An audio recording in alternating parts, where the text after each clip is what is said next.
Bismillahirrahmanirrahim. Assalamu alaikum, my dear students. Hope so you will be fine. I am Farwar Fan. Open your Mutaliya Quran Hakeem, page number 123. First of all, mention the date and day on page number 123.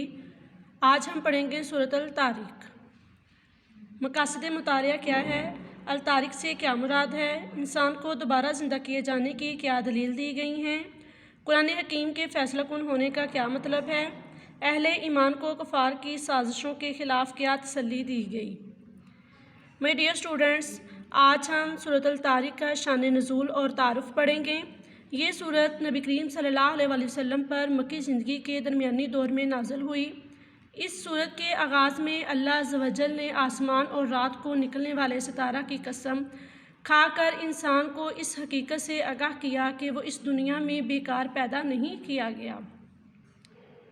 اسے بہت قدرت رکھنے والا اللہ نے پیدا فرمایا. اللہ ہی اسے موت کے بعد دوبارہ زندہ فرمائیں گے اور اس کے اعمال کا حساب لیں گے. پھر اللہ نے قسم کھا کر قرآن حکیم کی عظمت بیان فرمائی ہے. سورت کے آخر میں نبی کریم صلی اللہ علیہ وسلم کو تسلی دی گئی کہ آپ صلی اللہ علیہ وسلم کفار کی سازشوں سے پریشان نہ ہوں.